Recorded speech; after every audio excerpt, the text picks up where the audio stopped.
Okay, so next is stomach. Stomach is the most dilated part of GI tract. It is a J-shaped organ और ये कहाँ पर located है? Oesophagus और small intestine के बीच में। स्टमक के क्या क्या पार्ट्स हैं? कार्डिक है, फंडस है, बॉडी है, पाइलोरम है, एंट्रम है और पाइलोरिक कैनाल है। अब जो लेसर ओमेंटम है वो लेसर कर्वेचर पर अटैच है, जो ग्रेटर ओमेंटम है वो ग्रेटर कर्वेचर के ऊपर अटैच है, और ये जो ओमेंटा है इनके अंदर वास्कुलर और लिम्फेटिक सप्लाई है स्टमक के लिए। स्टमक की वास्कुलर सप्लाई क्या है? जो आर्टीरियल सप्लाई है वो बहुत ज़्यादा रिच है, इसमें बहुत सारी आर्टरीज आती हैं। For example right gastric artery, left gastric artery, right gastroepiploic artery, left gastroepiploic artery. उसके अलावा कुछ शॉर्ट गैस्ट्रिक आर्टरीज हैं। अब अगर सबसे पहले बात करें लेफ़्ट गैस्ट्रिक आर्टरी की, तो ये कहाँ से निकलती है? ये सीलिक ट्रंक से निकलती है। राइट गैस्ट्रिक आर्टरी कहाँ से निकलती है? ये हेपेटिक आर्टरी से निकलती है, कॉमन हेपेटिक आर्टरी से। राइट गैस्ट्रो एपिप्लॉइक आर्टरी कहाँ से निकलती है? ये गैस्ट्रो डुआर्डिनल आर्टरी से निकलती है, और जो गैस्ट्रो डुआर्डिनल आर्टरी है ये खुद हेपेटिक आर्टरी से निकलती है। सो हेपेटिक आर्टरी गैस्ट्रो डुआर्डिनल देती है, और गैस्ट्रो डुआर्डिनल से राइट गैस्ट्रो एपिप्लॉइक आर्टरी निकलती है। उसके बाद एक लेफ्ट गैस्ट्रोएपिप्लॉइक आर्टरी है, ये स्प्लीनिक आर्टरी से निकलती है, और जो शॉर्ट गैस्ट्रिक आर्टरीज हैं ये भी स्प्लीनिक आर्टरी से निकलती हैं।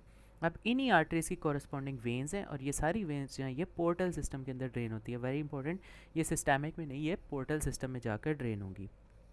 अब हमने पढ़ा है कि जितने भी ईसोफेगस के प्रोसीजर्स है, फॉर एग्जांपल ईसोफेगैक्टमी वगैरह है, उसमें हम क्या करते कि स्टमक को खींच के थॉरैक्स के अंदर ले आते थे।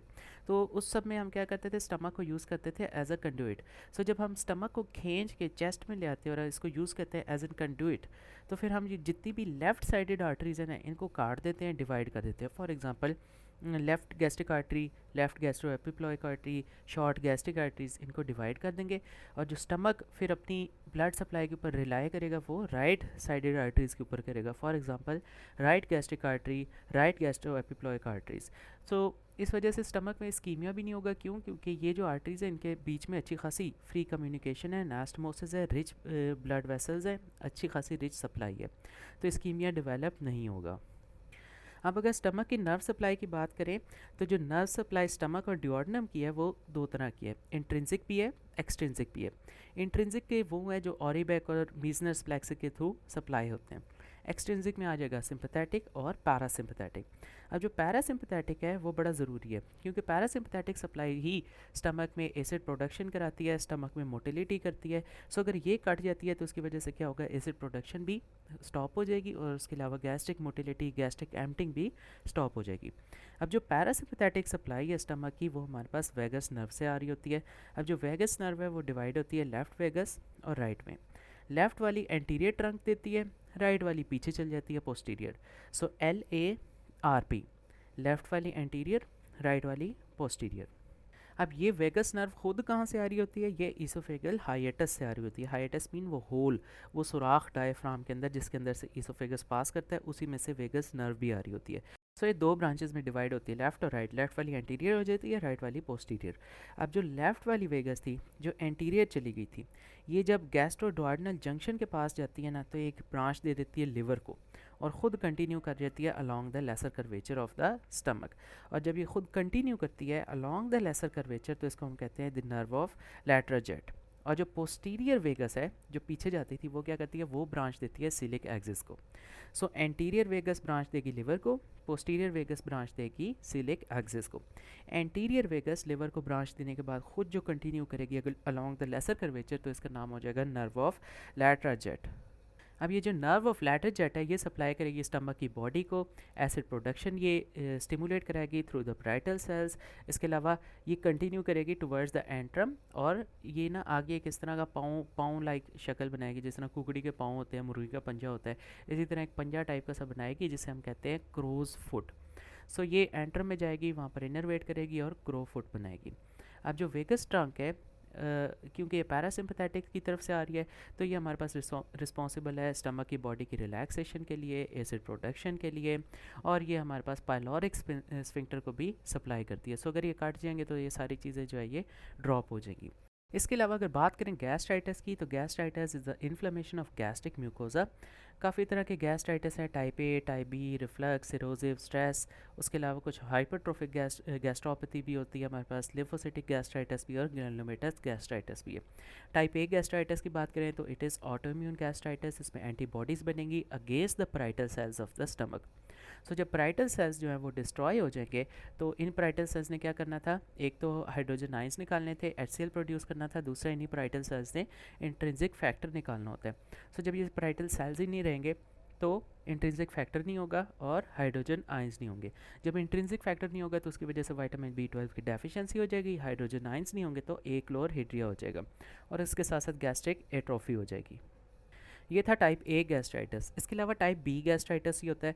ये किस वजह से होता है, ये H पाइलोराई इन्फेक्शन की वजह से होता है। इन्फेक्शन करती है, इन्फ्लेमेशन होती है, गैस्ट्राइटिस होता है। सो हमारे पास स्टमक में जो है वो इन्फ्लेमेशन हो जाती है। अब इसको किस तरह ट्रीट करेंगे, H pylori eradication therapy.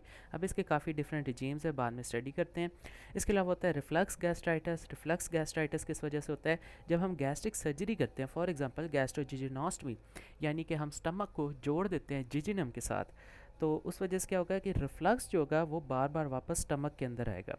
इंटायरेक्ट contents जितने जिजिनम के इंटेस्टिन के होंगे वो स्टमक के अंदर आएंगे और इस वजह से रिफ्लक्स गैस्ट्राइटिस हो सकता है। उसके अलावा इरोसिव गैस्ट्राइटिस है। अब ये क्या है, इसमें होता क्या है कि जो नॉर्मली म्यूकोजल बैरियर होता है वो बैरियर डिस्टर्ब हो जाता है। क्यों होता है, क्योंकि पेशेंट जो होता है एनसेड्स ले रहा होता है, अल्कोहल ले रहा होता है। एनसेड्स क्या करती हैं, प्रोस्टाग्लैंडिन्स की प्रोडक्शन को कम करती हैं।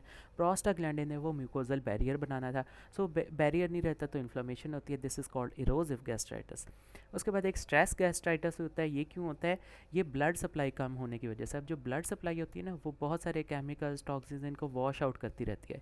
सो जब ब्लड सप्लाई कम हो जाएगी तो उसकी वजह से भी गैस्ट्राइटिस होगा। ब्लड सप्लाई क्यों कम होती है, जब पेशेंट स्ट्रेस में होता है, फॉर एग्जांपल शॉक में है, ब्लीडिंग में है, हाइपोवोलीमिया में है।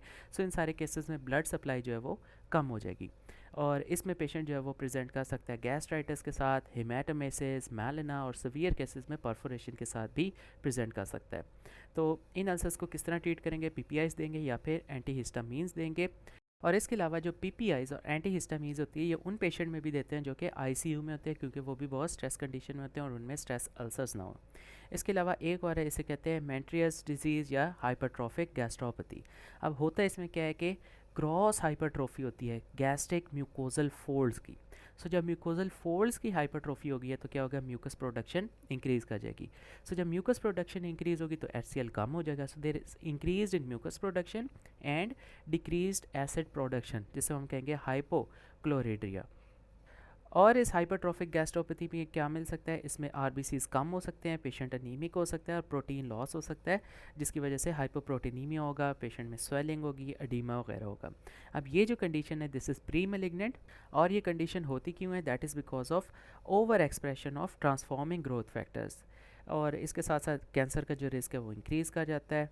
समटाइम्स ये खुद ही रिग्रेस कर जाती है और अगर रिग्रेस ना करे और पेशेंट जो है वो ब्लीड के साथ आए, हाइपोप्रोटीनीमिया के साथ आए या कैंसर के साथ आए तो फिर हम गैस्ट्रिक रिसेक्शन करेंगे। उसके अलावा लिम्फोसिटिक गैस्ट्राइटिस है। अब ये क्या है, इसमें लिम्फोसिटिक इन्फिल्ट्रेशन होती है और इसका एक वेरिएंट है ईओसिनोफिलिक गैस्ट्राइटिस, ये एलर्जिक कंडीशंस में मिलेगा। उसके अलावा ग्रैनुलोमेटस गैस्ट्राइटिस है, this is seen in Crohn disease और ट्यूबरकुलोसिस। इसके बाद अगर पेप्टिक अल्सर डिजीज़ की बात करें तो पेप्टिक अल्सर डिजीज़ होता है कि it is a focal defect in the gastric mucosa और डुआर्नल म्यूकोजा। इन म्यूकोजा के अंदर डिफेक्ट आ जाता है, अल्सर आ जाता है और ये एक्सटेंड करता है इनटू द सब म्यूकोजा और इवन डीप भी जा सकता है। अगर परफोरेट कर दे तो फिर ब्लीडिंग और परफोरेशन भी हो सकती है। तो डुआर्नल अल्सर्स जो हैं होते हैं ना वो बहुत ज़्यादा कॉमन होते हैं, they are more common than gastric ulcers. Duodenal ulcers क्यों बनते हैं, they are because of more acid production. और गैस्ट्रिक अल्सर्स क्यों बनते हैं, that is because of weakness in normal defence mechanism of stomach. अब अगर कॉजेज़ देखें पैप्टिक अल्सरेशन की तो इसमें जो 95% डुआर्नल अल्सर्स हैं वो H पाइलोराई की वजह से होते हैं और इन 95% अल्सर्स में से 85% अल्सर जो होते हैं वो H पाइलोराई पॉजिटिव सच में होते हैं। तो एनसेड्स की अगर बात करें, एनसेड्स की वजह से भी पेप्टिक अल्सरेशन हो सकती है क्योंकि ये प्रोस्टाग्लैंडिन प्रोडक्शन को डिक्रीज़ करती है। Smoking, caffeine, spicy foods, ischaemia, stress, prolonged steroid intake, इन सब में पेप्टिक अल्सर फॉर्मेशन हो सकती है। इसके अलावा ZD सिंड्रोम होता है जिसे हम जोलिंगर एलिसन सिंड्रोम कहते हैं, इसमें गैस्ट्रिनोमा होता है। उसके अलावा अगर पैथोफिजियोलॉजी की बात करें, पहले डुआर्नल अल्सर की देखें तो जो डुआर्नल अल्सर होता है वो डुआर्नम के फर्स्ट पार्ट के अंदर होता है क्योंकि ये वो पार्ट है जहाँ पे सबसे ज़्यादा एसिड एक्सपोजर होता है। अल्सर्स एंटीरियर वॉल पे भी हो सकते हैं, पोस्टीरियर वॉल के भी हो सकते हैं। अगर एंटीरियर वॉल के अल्सर में परफोरेशन हो जाए तो पेरिटोनाइटिस होगा और अगर पोस्टीरियर वॉल के अल्सर में परफोरेशन हो जाए तो उसकी वजह से हैमरेज और हिमैटोमेसिस और मैलिना और अपर GI ब्लीड के सिम्टम्स आएंगे। इसके अलावा जब पेशेंट के अंदर क्रॉनिक अल्सर होता है, काफ़ी टाइम से अल्सर हो रहा होता है और बाद में वो हील हो जाता है, फाइब्रोसिस हो जाती है, स्ट्रक्चर बन जाता है, तो उस स्ट्रक्चर की वजह से गैस्ट्रिक आउटलेट की ऑब्स्ट्रक्शन हो जाती है। डुओडेनल अल्सर की एक बड़ी मज़े की बात है कि इनमें मेलिग्नेंसी का जो चांस है वो नेग्लिजिबल है। गैस्ट्रिक अल्सर अगर मिलता है तो उसकी बायोप्सी कराना मस्ट है।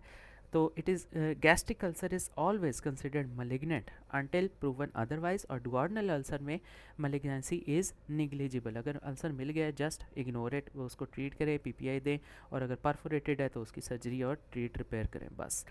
अच्छा, अब जो पेन होती है डुओडेनल अल्सर की, वो खाना खाने से ठीक होती है। गैस्ट्रिक अल्सर की जो पेन होती है वो खाना खाने से बढ़ती है, क्योंकि और ज़्यादा एसिड सेक्रेट होता है और स्टमक और ज़्यादा इरीटेट होता है। और डुओडेनल अल्सर की जो पेन है वो मोटे लोगों में होती है। गैस्ट्रिक अल्सर जो होते हैं वो थिन और स्लिम लोगों में होते हैं। इसके अलावा जो डुओडेनल अल्सर है वो पेशेंट को रात के टाइम जो है वो तंग करते हैं। फॉर एग्जांपल रात 2 बजे, सुबह 4 बजे, और सुबह जब वो उठता है तो उसके पेट में जो होती है वो दर्द होती है। फिर जैसे ही वो खाना खाता है तो उस खाने के रिस्पॉन्स में स्मॉल इंटेस्टाइन में बाइकार्बोनेट्स वगैरह रिलीज़ होते हैं, जिससे उसकी पेन जो है वो ठीक होती है। इसके अलावा अगर गैस्ट्रिक अल्सर की पैथोफिजियोलॉजी की बात करें तो ये लार्ज अल्सर्स होते हैं, लेसर कर्वेचर ऑफ स्टमक के ऊपर बहुत ज़्यादा कॉमन होते हैं। और अगर ये इरोड कर जाए तो पैंक्रियाज, ट्रांसवर्स कोलॉन और स्प्लेनिक आर्टरी को अपने साथ साथ इरिटेट करते हैं, और इसके अंदर कार्सिनोमा के चांसेस बहुत ज़्यादा होते हैं। Gastric ulcer is always considered malignant until proven otherwise. तो जब भी कोई गैस्ट्रिक अल्सर मिलेगा तो ज़रूर है कि हम गैस्ट्रोस्कोपी करें और उसका बायोप्सी सैंपल लें। और इसमें एक बायोप्सी नहीं, इसमें multiple biopsies, up to 10 biopsies करनी पड़ती हैं। फिर हम जाकर कई पेशेंट को लेबल करते हैं कि ये जी अल्सर बिनाइन है। अगर आप क्लिनिकल फीचर्स की बात करें तो एपिगैस्ट्रिक पेन होती है पेप्टिक अल्सर डिजीज़ में, जिसमें दोनों अल्सर्स आ जाते हैं, डुओडेनल भी और गैस्ट्रिक भी। मोस्ट कॉमन प्रेजेंटिंग कंप्लेन है, पेशेंट प्रेजेंट करेगा एपिगैस्ट्रिक पेन के साथ। 2/3 पेशेंट जो होंगे डुओडेनल अल्सर के होंगे, और रात को उन्हें उठना पड़ता है पेन की वजह से, और सुबह मॉर्निंग में उन्हें पेन होती है, खाना खाते हैं तो पेन ठीक हो जाती है। गैस्ट्रिक अल्सर की जो पेन होती है वो वैसे ठीक होती है, जैसे वो खाना खाते हैं तो उन्हें पेन हो जाती है। पीरियोडिसिटी भी है, पेन जो होती है वो पीरियोडिक होती है। कुछ सिम्टम्स आते हैं, फिर हफ्ते से महीने के लिए आराम आ जाता है, फिर दोबारा उसको पेन होती है। इसके अलावा ऑल्ट्रेशन इन वेट, अब जो गैस्ट्रिक अल्सर के पेशेंट हैं वो बड़े थिन होते हैं, अंडर वेट होते हैं, और जो डुओडेनल अल्सर के पेशेंट होते हैं वो मोटे होते हैं, ओवर वेट होते हैं। ब्लीडिंग सारे अल्सर्स में हो सकती है। इन्वेस्टिगेशन की बात करें तो पेप्टिक अल्सर डिजीज़ के अंदर हम गैस्ट्रो डुओडेनोस्कोपी करा सकते हैं। तो जो यंग पेशेंट है जिसके अंदर एपिगैस्ट्रिक पेन है और वह डिस्पेप्सिया के साथ आया है, तो उसके लिए इन्वेस्टिगेशन की ज़रूरत नहीं, उसको जस्ट हम एम्पिरिकली पीपीआई के ऊपर डाल सकते हैं without even confirming the diagnosis. हाँ, अगर कोई बूढ़ा बंदा है, लेटर एज का है, 45 ईयर्स प्लस है, और वो पेन के साथ आता है और हमें सस्पिशियस है कि पेप्टिक अल्सर डिजीज़ है, तो उसकी अपर जीआई एंडोस्कोपी होना मस्ट है, क्योंकि इन लोगों के अंदर जो है वो मेलिग्नेंसी के चांसेस बहुत ज़्यादा होते हैं। इसके अलावा एंडोस्कोपी हम और क्यों कराएंगे, जब अलार्मिंग सिम्टम्स होंगे, फॉर एग्जांपल वेट लॉस बहुत ज़्यादा हो गया है, रिकरेंट वॉमिटिंग हो गई है, डिस्फेजिया, ब्लीडिंग, अनीमिया, सो ये सारे जितने अलार्मिंग सिम्टम्स है अगर ये हमें मिलेंगे तो हम एंडोस्कोपी करवाएंगे।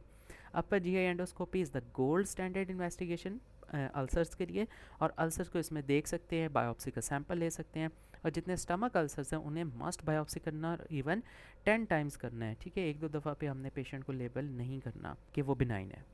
इसके अलावा अल्सर्स में एक तो हमने गैस्ट्रोडुओडेनोस्कोपी करा ली, दूसरा हो सकता है कि अल्सर एच पाइलोराई की वजह से हो, सो हमने एच पाइलोराई को डिटेक्ट करना है। 90% डुओडेनल अल्सर एच पाइलोराई की वजह से होते हैं, और 80% गैस्ट्रिक अल्सर जो होते हैं वो एच पाइलोराई की वजह से होते हैं।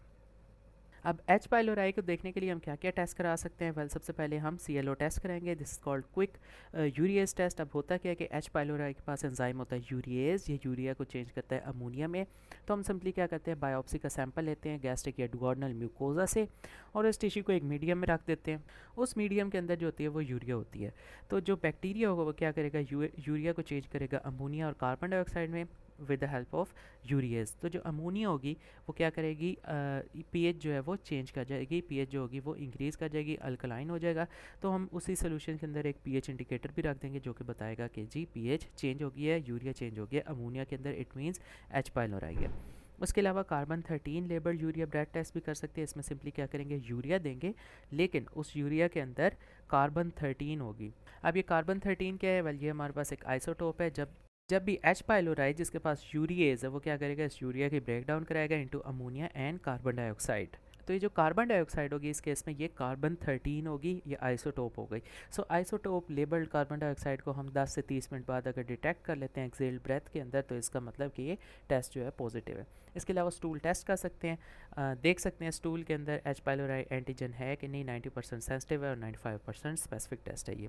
हिस्टोलॉजी और कल्चर करा सकते हैं एंट्रल म्यूकोजा की, ठीक है, एग्जामिनेशन करेंगे and this is the gold standard test for H pylori detection. Now what is the gold standard test for H pylori detection? This is histological examination of antral mucosa.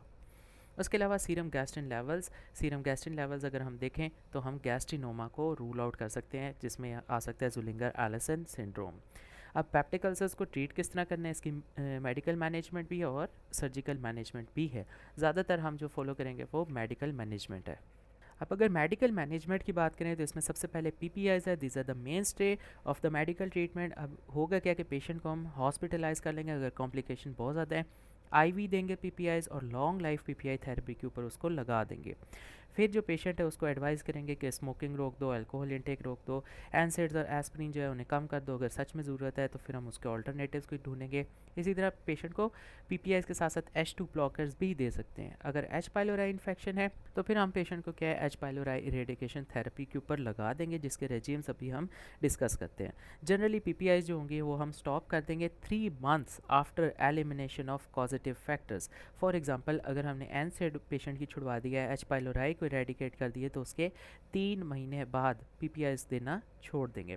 हाँ, अगर कुछ ऐसे लोग हैं जिनके अंदर कॉम्प्लिकेटेड पेप्टिक अल्सर्स है तो हम उन्हें लाइफ लॉन्ग थेरेपी के ऊपर भी लगा सकते हैं। अब इरेडिकेशन थेरेपी क्या है H पाइलोराई की? इसमें हम डिफरेंट रेजीम्स फॉलो करते हैं और इसमें एक रेजीम ये है कि हम PPIs दें, ट्वाइस डेली क्लेरेथ्रोमाइसिन दें और साथ अमॉक्सिसिलिन दें फॉर 2 वीक्स। दूसरा रेजीम ये क्या है PPI दें, क्लेरेथ्रोमाइसिन दें और साथ मेट्रोनाइडाजोल दें फॉर 2 वीक्स। तीसरा रेजीम ये है कि PPI दें, अमॉक्सिसिलिन दें और इसके साथ साथ क्लेरेथ्रोमाइसिन दें और साथ टेनिडाजोल दें फॉर 5 डेज़। अब इसके अलावा कुछ और रेजीम्स उन्हें हम कहते हैं सैल्वेज रेजीम्स, ये उन पेशेंट के लिए हैं जो कि इन मैंशन रेजीम्स को फेल कर जाते हैं, रिस्पॉन्ड नहीं करते।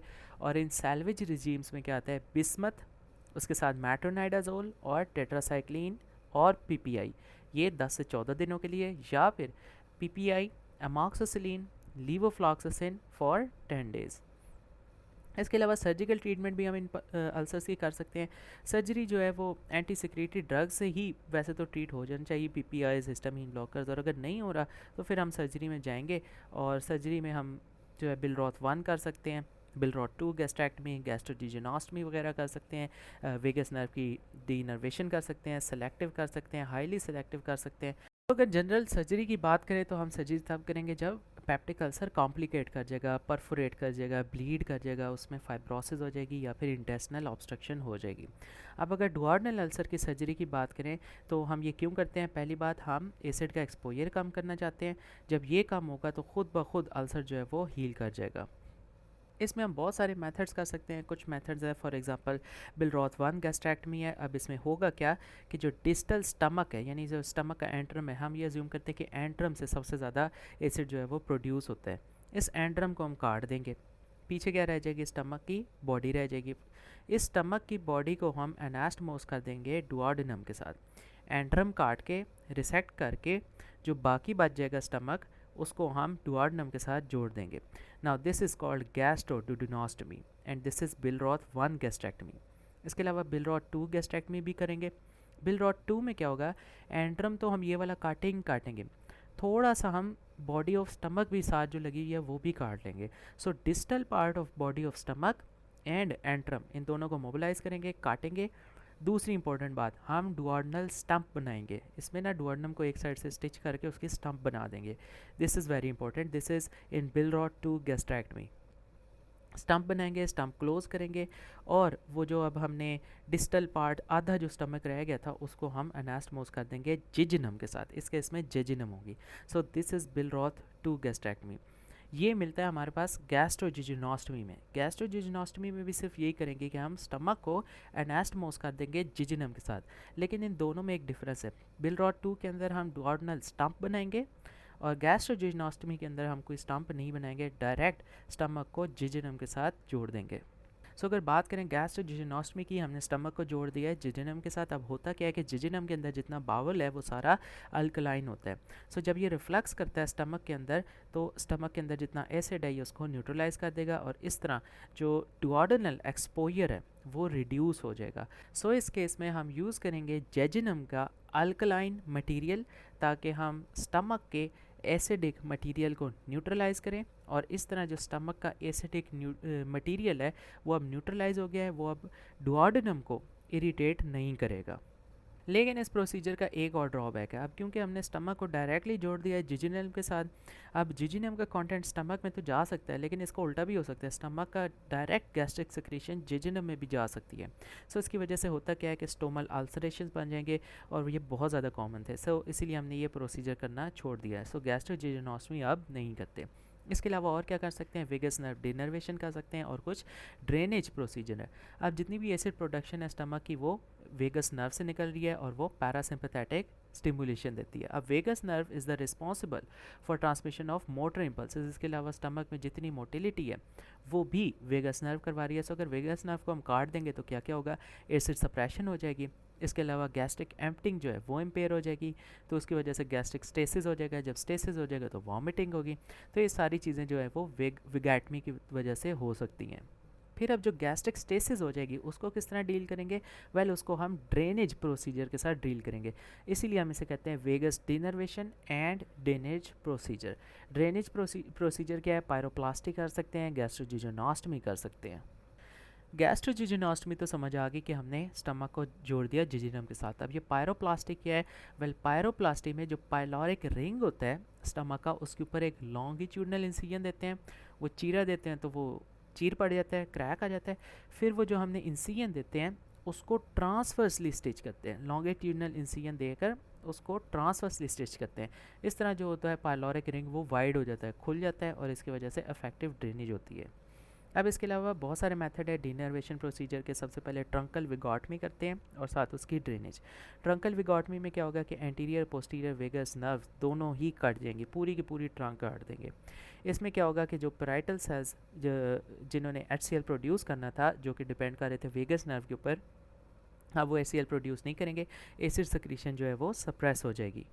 सो जो मैक्सिमम एसिड आउटपुट होगी वो डिक्रीज़ कर जाएगी 50 से 60%, और बेजल एसिड आउटपुट जो होगी वो 90% तक डिक्रीज़ कर जाएगी। अब इसका एक मसला है कि जो नर्व फाइबर्स है ना वो हमारे पास स्टमक की मोटिलिटी भी करवाते थे। तो इसके साथ साथ स्टमक में क्या होगा, पेरिस्टालसिस जो है वो ख़त्म हो जाएगी, स्टेसिस हो जाएगा, उसके साथ साथ वॉमिटिंग होगी। सो जब हम डिनर्वेशन करेंगे एंट्रो पाइलोरो डुओडेनल सेगमेंट की, उस सेगमेंट की जो एंट्रम को, पाइलोरस को और डुओडेनम को सप्लाई कर रहा है, तो उसकी वजह से गैस्ट्रिक स्टेसिस हो जाएगी, और फिर हमें पायरोप्लास्टी करनी पड़नी है या गैस्ट्रोजिजोनोस्टमी, जिन्हें हम कहते हैं कि ड्रेनेज प्रोसीजर है। तो ये इसके साथ मिला कर करेंगे। इसके अलावा हमने एक और चीज़ पढ़ी थी कि जब एंटीरियर वाली ट्रंक जो आती है वो लिवर को ब्रांच देती है, और पोस्टीरियर वाली जो ट्रंक होती है वो सीलिक एक्सिस को ब्रांच देती है। सो जब हमने टोटल विगॉटमी कर दी तो जो लिवर को ब्रांच जा रही थी वो भी अफेक्टेड होगी, इंटेस्टाइन तो वैसे ही अफेक्ट होगी क्योंकि मोटिलिटी इसने कंट्रोल करनी थी। तो जो लिवर जब अफेक्ट होगा तो उसके साथ साथ क्या होंगे, गॉल स्टोन्स फॉर्मेशन हो जाएगी, और जब इंटेस्टाइन की मोटिलिटी अफेक्ट होगी तो उसकी वजह से डंपिंग होगी। सो अगर डंपिंग सिंड्रोम की बात करें तो ये दो तरह की हो सकती है, अर्ली डंपिंग भी होती है, लेट डंपिंग भी होती है। अर्ली डंपिंग में हाइपोवोलीमिया होता है, लेट वाली में हाइपोग्लाइसीमिया होता है। सो इसको हम बाद में डिटेल में स्टडी करेंगे। सो ये थी हमारे पास ट्रंकल विगॉटमी। इसके अलावा सिलेक्टिव विगॉटमी भी होती है। सेलेक्टिव विगॉटमी में क्या करेंगे, ये जो हेपेटोबिलियरी ट्री को फाइबर्स आ रहे थे और जो सीलिक प्लेक्सिस को ब्रांचेस जा रही थी, कौन कौन दे रहा था, एंटीरियर को लिवर दे रहा था और पोस्टीरियर वाली दे रही थी सीलिक ट्रंक को। सो इनको हम प्रिजर्व कर लेंगे। So the branches to the liver and the branches to the coeliac plexus are preserved. बाकी जितनी नर्व है उसको काट देंगे। तो इस तरह हमने क्या किया, हमने प्रिजर्व कर लिया nerve supply to the liver, to the gallbladder and to the small intestine. So liver, gallbladder, intestine अपने नॉर्मल फंक्शन जो है वो करते रहेंगे, और गॉल स्टोन फॉर्मेशन भी नहीं होगी। एक और बात, इसमें हमने क्रो फुट की प्रिजर्वेशन नहीं की, क्रो फुट अभी भी इसमें कट रहा है। उसके अलावा हाईली सेलेक्टिव विगॉटमी की बात करें तो हाईली सेलेक्टिव विगॉटमी में क्या होगा कि हेपेटोबिलियरी को भी हमने बचा लेना है, एंट्रल ब्रांचेस को भी बचा लेना है जिसे हम क्रोज फुट कहते हैं, और इसके साथ साथ सिर्फ हाईली सेलेक्टिव है, सिर्फ उसको हमने काटना है जो कि पैराइटल सेल्स को इनर्वेट कर रहा है। सो स्टमक इज़ डिनर्वेटेड सिर्फ उस पार्ट में जहाँ पे पैराइटल सेल मास मौजूद है। सो इसकी वजह से ड्रेनेज भी नहीं अफेक्ट होगी, लिवर भी नहीं अफेक्ट होगा, इंटेस्टिनल मोटिलिटी भी नहीं अफेक्ट होगी, and this is the gold standard in terms of low side effects. उसके बाद कुछ हम सर्जरी करेंगे for the gastric ulcers. Gastric ulcers surgery में क्या कर सकते हैं, जितना डिजीज़ टिश्यू है स्टमक का उसे हम रिमूव कर दें और बाद में उसे एग्जामिन करें कि उसके अंदर कोई मैलिग्नेंसी वगैरह तो नहीं है। उसके अलावा कॉम्प्लिकेशंस हैं कुछ पेप्टिक अल्सर सर्जरी की, फॉर एग्जांपल रिकरेंट अल्सरेशन, हमने अल्सर निकाला है, अल्सर फिर आ गया, सो दिस इज़ रिकरेंट अल्सरेशन। इसके अलावा डंपिंग सिंड्रोम भी हो सकता है। अब ये डंपिंग सिंड्रोम क्या है, well it is a group of cardiovascular और जीआई सिम्टम्स। इसमें कार्डियोवास्कुलर सिम्टम्स भी होंगे, फॉर एग्जांपल स्वेटिंग हो गई, पाल्पिटेशन, डिजीनेस, टेकी वगैरह, और कुछ जीआई के सिम्टम्स भी होंगे, फॉर एग्जांपल इसमें डायरिया वगैरह हो सकता है। तो ये होता क्यों है, that is because of rapid pouring of gastric contents into the small intestine. जब हम प्रोसीजर्स करते हैं, फॉर एग्जांपल ड्रेनेज प्रोसीजर जिसमें पायरोप्लास्टी या फिर गैस्ट्रोजिनोस्टमी, तो अचानक सारे स्टमक के कंटेंट जो होते हैं वो स्मॉल इंटेस्टाइन के अंदर आ जाते हैं। अब ये दो तरह की होती है, अर्ली डंपिंग भी होती है और लेट डंपिंग भी होती है। सो अगर अर्ली डंपिंग की बात करें तो ये 5 से 45 मिनट्स के बीच में होती है। फीचर्स क्या होते हैं, स्वेटिंग, पाल्पिटेशन, डिजीनेस, टेकी, फ्लशिंग, नोजिया, डायरिया, ये सारे फीचर्स जो है पेशेंट में आते हैं। अब होता क्यों है कि जब हम रिसेक्ट करते हैं डिस्टल स्टमक को तो क्या होता है कि उसकी डिनर्वेशन हो जाती है। डिनर्वेशन को डील करने के लिए हमें ड्रेनेज प्रोसीजर करना पड़ता है। जब ड्रेनेज करते हैं तो सारा जितना भी कंटेंट स्टमक का होता है वो अचानक पोर हो जाता है स्मॉल इंटेस्टाइन के अंदर।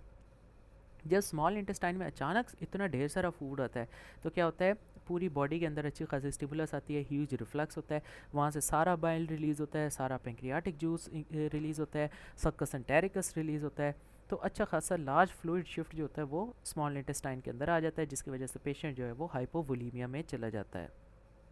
अब इसको मैनेज किस तरह करना है, वेल टाइम के साथ साथ ये खुद ही ठीक हो जाएगा या फिर डाइटरी मैनिपुलेशन हम कर सकते हैं। ठीक है, डाइट जो होगी वो अडाप्ट करेंगे, जिस तरह स्मॉल ड्राई मील्स लेंगे, फ्लूइड को अवॉइड करेंगे। ठीक है, इसी तरह हाई कार्बोहाइड्रेट डाइट को अवॉइड करेंगे, और या फिर ये हो सकता है कि अगर नहीं ठीक हो रहा तो दोबारा सर्जरी जो है वो करनी पड़े। ये तो थी अर्ली डंपिंग। एक होती है लेट डंपिंग, ये 2 से 4 घंटे के बाद होते हैं। इसमें भी स्वेटिंग, ट्रेमर्स, डिजीनेस, फेंटिंग, ये सारे सिंपैथेटिक फीचर्स आएंगे, साथ साथ पैल्पिटेशन और प्रोस्ट्रेशन आएगी। अब इसमें होगा क्या कि ये rebound hypoglycaemia, late dumping, that is because of rebound hypoglycaemia. अब होता क्या है कि जब गैस्ट्रिक एम्प्टिंग होती है, सारे का सारा जो मटेरियल है वो स्मॉल इंटेस्टाइन के अंदर अचानक फुल लोड हो जाता है, तो उसके रिफ्लक्स में बॉडी क्या करती है, बॉडी में ढेर सारी इंसुलिन प्रोड्यूस होती है। तो इतनी ज़्यादा इंसुलिन प्रोड्यूस हो जाती है कि वो पेशेंट जो है वो हाइपोग्लाइसीमिया में चला जाता है। So that's because of rebound hypoglycaemia, ये 2 से 4 घंटे के बाद होता है। और ये जो हाइपर इंसुलिनीमिया होता है, इसके बाद जो हमारे पास रीबाउंड हाइपोग्लाइसीमिया होता है, दैट इज़ लेट डंपिंग। इसकी ट्रीटमेंट क्या है, वेल इसकी भी ट्रीटमेंट वही है जो अर्ली डंपिंग की है। फॉर एग्जांपल हम डाइटरी मॉडिफिकेशन कर सकते हैं, ड्राई मील, शॉर्ट मील, अवॉइड कार्बोहाइड्रेट्स, अवॉइड फ्लूइड, और इसके अलावा ऑक्टियोटाइड जो है वो हम दे सकते हैं। इसके अलावा अल्कलाइन रिफ्लेक्स गैस्ट्राइटिस, ये क्या है, अब जो अल्कलाइन रिफ्लेक्स जिसे हम कहते हैं बाइल जब बार बार रिफ्लक्स करके स्टमक के अंदर आए तो उसकी वजह से बाइल गैस्ट्राइटिस हो सकता है, या फिर बाइल ईसोफेजाइटिस हो सकता है अगर ये ईसोफेगस तक पहुंच जाए। सो बाइल के रिफ्लक्स की वजह से बाइल गैस्ट्राइटिस या bile oesophagitis, and this is called alkaline reflux gastritis, और ये म्यूकोजल इंजरी करेगा। सो ये होता क्यों है कि जब हम बिलरॉड 2 प्रोसीजर करते हैं या गैस्ट्रोजिजोनोस्टमी करते हैं तब ये रिफ्लक्स जो होता है वो स्टमक में आता है, और हो सकता है कि ये ईसोफेगस तक भी चला जाए। अब डायग्नोसिस किस तरह करेंगे, डायग्नोसिस के लिए हम देखेंगे पेशेंट को पेन तो नहीं है, और पेन जो होगी वो खाना खाने के फ़ौरन बाद बढ़ेगी, क्योंकि जब पेशेंट खाना खाता है तो उसके साथ बाइल रिलीज़ होता है और ज़्यादा पेन होती है। बिलिस वॉमिटिंग होगी, जो उसकी वॉमिटस होगी वो ग्रीन कलर की होगी, इसका मतलब कि बाइल जो है वो रिफ्लक्स हो रहा है। Weight loss, iron deficiency anaemia, achlorhydria, gastritis, ये सारे फीचर्स भी पेशेंट में मिलेंगे। सो इन सिंपल वर्ड्स अगर हम कहें कि हुआ क्या है, इट इज़ एंटेरोगैस्ट्रिक रिफ्लक्स, ठीक है, bile reflux and bile induced mucosal damage. अब जो अल्कलाइन कंटेंट्स है वो ईसोफेगस को भी रोड कर सकते हैं, ईसोफेजाइटिस कराएंगे, and this is alkaline reflux oesophagitis, और इसको ट्रीट करेंगे कोलेस्टिपोल, कोलेस्टायरामीन, जो कि हमारे पास बाइल के काउंटरएक्ट्स हैं। इसके अलावा गैस्ट्रो प्रोकाइनेटिक्स दे सकते हैं, फॉर एग्जांपल मीटोक्लोप्रामाइड, जो कि मोटिलिटी को प्रोमोट करेंगे, फॉरवर्ड आगे की तरफ मोटिलिटी हो, और फिर कुछ सर्जरी कर सकते हैं जिसमें हम डाइवर्ट करें कि जो डुओडेनल कंटेंट्स हैं वो डायरेक्ट स्टमक में ना आए। तो हम सिंपली क्या करेंगे कि हो क्या रहा है इसमें कि डुओडेनम के सारे कंटेंट सीधा स्टमक में गिर रहे हैं। फॉर एग्जांपल जो बाइल है वो स्टमक में आ रहा है, तो हम इसमें करेंगे रुक्स एंड वाई गैस्ट्रोजिजिनोस्टमी। तो डुओडेनम और स्टमक के बीच में हम जिजिनम ठोस देंगे। अब क्या होगा कि जितने भी डुओडेनम के कंटेंट्स हैं वो जिजिनम में जाएंगे, डायरेक्ट स्टमक में नहीं जाएंगे। This is called Roux and Y gastrojejunostomy, यानी हमने स्टमक को जोड़ दिया है जिजिनम के साथ। और इसमें इंटेस्टिनल लिम्ब लेंगे 50 से 60 सेंटीमीटर लंबी, ताकि प्रिवेंट करें हम reflux of intestinal contents into the stomach. ये जो प्रोसीजर है ये हमारे पास 100% इफेक्टिव है टू प्रिवेंट बिलियस वॉमिटिंग। इसके अलावा पोस्ट विगाटमी डायरिया भी हो सकता है। जब हमने वेगस नर्व काट दिया उसके बाद क्या होगा, रैपिड एम्पटिंग होगी स्टमक की, और जो ही वो सारा कंटेंट हमारा इंटेस्टाइन में आ जाएगा वो एज अ डायरिया प्रेजेंट करेगा। सो पैथोफिजियोलॉजी जो है इसकी सेम है, just like that of dumping syndrome. Treatment difficult है, एंटी डायरियल दे सकते हैं या फिर डाइटरी मैनिपुलेशन कर सकते हैं, यही कर सकते हैं। इसके अलावा गैस्ट्रिक कार्सिनोमा हो सकता है। जब हम पेशेंट की विगाटमी करते हैं तो उसके अंदर गैस्ट्रिक कार्सिनोमा का जो रिस्क है वो 4 टाइम्स इंक्रीज़ हो जाता है। इसके अलावा गालस्टोल फॉर्मेशन हो सकती है। जब हम ट्रंकल विगाटमी करते हैं तो जितनी ब्रांचेस हेपेटोबिलियरी ट्री को जा रही होती हैं वो भी कट जाती है, जिसकी वजह से बिलरी स्टेसिस होता है। बिलरी स्टेसिस होता है तो स्टोन फॉर्मेशन होती है, और ये कॉम्प्लिकेशन जो है ये सेलेक्टिव और हाईली सेलेक्टिव के साथ नहीं होती। इसके अलावा कुछ न्यूट्रिशनल डेफिशिएंसीज हो सकती हैं, for example iron deficiency, vitamin B12 deficiency, calcium deficiency, mall absorption syndrome हो सकता है, और इसमें एपेटाइट जो है वो रिड्यूस हो सकती है। अब अगर विटामिन B12 की डेफिशिएंसी होगी तो that's because of intrinsic factor deficiency. Calcium की डेफिशिएंसी होगी तो इसकी वजह से ऑस्टियोपोरोसिस होगा। आयरन डेफिशिएंसी होगी तो उसकी वजह से अनीमिया होगा। पेप्टिक अल्सर की क्या कॉम्प्लिकेशन है? वेल, अल्सर जो होता है वो ब्लीड कर सकता है, अल्सर परफोरेट कर सकता है, अल्सर में फाइब्रोसिस हो जाए तो वो बाद में गैस्ट्रिक आउटलेट ऑब्स्ट्रक्शन कर सकता है, या फिर अल्सर जो है वो बार बार आ सकता है, रिकरेंट अल्सरेशन हो सकती है। सो अगर बात करें परफोरेटेड अल्सर की, एक अल्सर था वो परफोरेट कर गया, तो इसमें क्या होगा कि पेरोटिनाइटिस के चांसेस हैं। तो ऐसे पेशेंट को हम सर्जिकल वार्ड में एडमिट करेंगे। पेशेंट जो होगा हिस्ट्री देगा long standing burning epigastric pain की। अच्छा, वेरी इंपॉर्टेंट, जो परफोरेटेड अल्सर की जो पेन होती है वो थ्रू द बैक कट कर रही होती है, तो इसके डिफरेंशियल में वेरी इंपॉर्टेंट हमारे पास आता है कोलिसिस्टाइटिस। सो जब भी बैक पे पेन रेडिएट कर रही हो सकता है एओर्टिक डायसेक्शन हो सकता है कि वो कोलिसिस्टाइटिस, और हो सकता है कि वो परफोरेटेड अल्सर हो। तो वो हिस्ट्री देगा एपिगैस्ट्रिक पेन की या फिर cutting pain towards the back, ठीक है, ये दे सकता है। उसके अलावा हिस्ट्री देगा एनसेड की, हो सकता है हिस्ट्री दे। अब जो मोस्ट कॉमन हमारे पास साइट है परफोरेशन की वो एंटीरियर डुओडेनम है। अब जब एंटीरियर डुओडेनम के अल्सर परफोरेट करते हैं तो उसकी वजह से पेरोटिनाइटिस होता है, और अगर पोस्टीरियर अल्सर परफोरेट करेंगे तो उसकी वजह से हेमाटोमेसिस और मेलाना होगा। सो एंटीरियर डुओडेनम अल्सर परफोरेट करेगा, इसकी वजह से पेरोटिनाइटिस होगा। इसके अलावा एंटीरियर गैस्ट्रिक अल्सर भी परफोरेट कर सकते हैं, और जब गैस्ट्रिक अल्सर परफोरेट करते हैं तो वो लेसर सैक में ज़्यादा परफोरेट करते हैं। उसके अलावा परफोरेटेड अल्सर की हमारे पास 10 से 40% मोर्टेलिटी है, और ये मोर्टेलिटी कब ज़्यादा इंक्रीज़ होती है? जब हम डिले करते हैं, जल्दी से डायग्नोस ना करें। इसके अलावा कोमॉर्बिड कंडीशन हो, ओल्ड एज हो, या हीमोडायनेमिकली अनस्टेबल पेशेंट हो तो मोर्टेलिटी रेट जो है वो इंक्रीज़ होता जाता है। क्लिनिकल फीचर्स में क्या है? वेल, पेशेंट बताएगा, हिस्ट्री देगा long standing peptic ulcer disease की या एनसेड्स की। वो कहेगा कि हेडेक होती थी या जॉइंट पेन होती थी तो मैं एनसेड्स लेता था, अब जो है मुझे सीवियर जनरलाइज एब्डोमिनल पेन हो रही है। उसके अलावा जो है वो बैक्टीरियल पेरोटिनाइटिस के साथ भी पेशेंट जो है वो प्रेजेंट कर सकता है। तो इस केस में बोर्ड लाइक रिजिडिटी भी हो सकती है पेशेंट की। सो अगर पेशेंट पेरोटिनाइटिस के साथ प्रेजेंट करेगा तो क्या क्या साइंस होंगे? टेकिकार्डिया, बोर्ड लाइक रिजिडिटी, और जो एब्डोमेन होगा वो रेस्पिरेशन के साथ मूव नहीं करेगा। पेशेंट हाइपोवोलेमिक शॉक में हो सकता है, और ये क्योंकि जो सारा फ्लूइड है वो पेरिटोनियल कैविटी के अंदर अब आ गया और पेशेंट जो है वो हाइपोवोलीमिया में चला गया। इसके अलावा नॉर्मली जब हम लिवर को परकस करते हैं ना तो वो डल होता है। सो इस केस में डलनेस जो होगी वो ख़त्म हो जाएगी और रेजोनेंस ही हो जाएगी। अब ये क्यों होगा? दैट्स बिकॉज ऑफ नीमोपेरिटोनियम, यहाँ पर जो है वो एयर आ गया। फीवर में होगा पेशेंट, सैप्सिस में होगा, और अगर परफोरेशन सील हो गई है तो वहाँ पर एडिशन या इन्फ्लेमेशन हो सकती है। अगर इन्वेस्टिगेशन कराएं तो क्या क्या करा सकते हैं? एक्सरे करा सकते हैं, और इसमें हमें नज़र आएगा एयर अंडर डायाफ्राम, इसका मतलब परफोरेशन। WBCs देखें कि ल्यूकोसाइटोसिस होगी। अल्ट्रासाउंड एब्डोमेन कराएंगे तो उसके अंदर फ्री फ्लूइड मिलेगा। सीरम एमिलेज कराएंगे तो ये क्यों कराएंगे? ताकि हम रूल आउट करें पैंक्रियाटाइटिस को। अब एमिलेज दोनों केसेस में बड़े होंगे। परफोरेशन में भी, पैंक्रियाटाइटिस में भी। लेकिन जो पैंक्रियाटाइटिस होगा उसमें बहुत ज़्यादा बड़े होंगे, up to 4 times of normal value बड़े होंगे। सो अगर सीटी स्कैन एब्डोमेन का कराएं तो ये ज़्यादा इन्वेस्टिगेशन चॉइस जो है एक्यूरेट है, और ये हर केसेस में नहीं ज़रूरत, ये हम बस करा सकते हैं कि ताकि हम डिफ्रेंशिएट करें बाकी other causes of acute abdomen को। ट्रीटमेंट की बात करें तो ट्रीटमेंट सर्जिकल है, लेकिन सर्जरी करने से पहले हमें पेशेंट को स्टेबलाइज़ करना पड़ेगा। स्टेबलाइजेशन में क्या करेंगे, रिससिटेशन करेंगे, आईवी फ्लूइड्स देंगे, एनजी डालेंगे, मॉनिटर यूरिन आउटपुट करेंगे, आईवी एंटीबायोटिक्स देंगे, एनाल्जेसिक्स देंगे, ब्लड अरेंज करेंगे, और बाकी एनेस्थीसिया देने से पहले जितनी कार्डिक और बाकी सारी इन्वेस्टिगेशंस हैं वो फिटनेस इन्वेस्टिगेशन करवाएंगे। उसके बाद पेशेंट को हम ओटी शिफ्ट कर देंगे, जनरल एनेस्थीसिया देंगे, upper mid line incision, abdominal incision देंगे। पेरिटोनियल कैविटी जो है वो खुल जाएगी, पेरिटोनियल कैविटी को वॉश करेंगे with plenty of normal saline, और परफोरेशन अगर डुओडेनम में है तो हम सिंपली उसे स्टिचेस लगाकर क्लोज कर देंगे, और जो स्टिचेस लगाएंगे वो ट्रांसवर्स डायरेक्शन में लगाएंगे ताकि ये ना हो कि बाद में पाइलोरिक स्टेनोसिस हुआ पड़ो। सो डुओडेनम के अल्सर्स को हमने ट्रांसवर्स स्टिचेस लगाकर छोड़ देना है। स्टिचेस इतने ज़्यादा टाइट नहीं लगाने कि हम जी कट थ्रू कर दें, ऑर्गन से ही काट दें, और स्टिचेस जब लगाने हैं तो ये मेक श्योर करना है कि सारा जो टिश्यू है वो उसके अंदर आ जाए।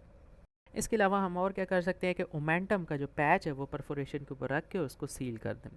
अगर परफोरेशन जो है स्टमक में है तो फिर हम क्या करेंगे, सबसे पहले मार्जिन्स को फ्रेश करेंगे, बायोप्सी लेंगे, और जब बायोप्सी लेंगे तो हम क्या करेंगे, रूल आउट मैलिग्नेंसी करेंगे, परफोरेशन को क्लोज करेंगे।